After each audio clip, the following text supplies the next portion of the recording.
Abasuubuzi b'embizzi mu katale k'e Kabagarame mu waadi wa Ruharo mu Munisipaali y'e Ishaka e Bushenyi basobeddwa oluvanyuma lw'omuliro okukwata akatale kaabwe.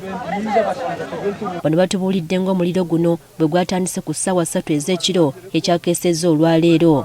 Tube turya twareba omurro nukwata Katale nkasya twareba twaza twaraza omurro gwaba omurro twahika kuterera b'emotoka abana nk'abapoliisi batusindikira emotoka iza yaraza omurro konka abantu tugironi twayirwanaho nk'abantu twanyurra ebinyansi twateekansa ebinyansi omurro gwayanga gwaba mwingi. Ebintu byabwe byasirise kyokka nga bakyabanjibwa. Tuyina amaronizi g'abantu atuganyikya kare n'orwamukaaga tuturakore ahabw'okuba nituza kuba ntombeka emiti tuyine ei turikugiiha mbwenu niho twantushabira ngu gavumenti nanga aba barikwendeza akatara kakuba bene bakaganyirwamu batwere batuyambe tubase kureba ngu twagira ki twagarizaho akatare kiitu.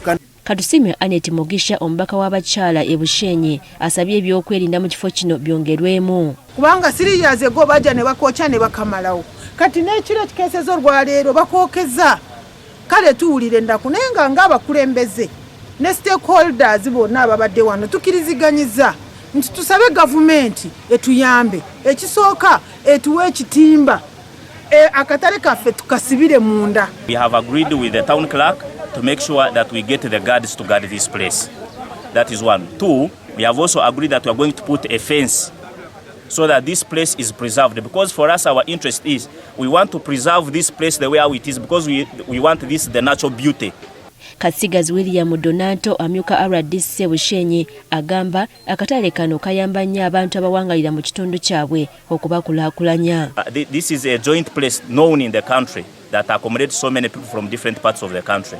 And of course, when something happens to Kabagarame, it affects so many people because so many people benefit from this Kabagarame directly and indirectly. And according to our estimation here, about 20,000 people visit this place. But also it employs over 1,000 people. Every month we collect around 3 million shillings from this market, and therefore that translates to 36 million per year as local revenue. But that's on the part of the government. But as individual traders, of course, they also gain a lot from this market. Wetuviriddeyo ng'omulimu gw'okuddamu okuzimba katale kano gukyagenda mu maaso.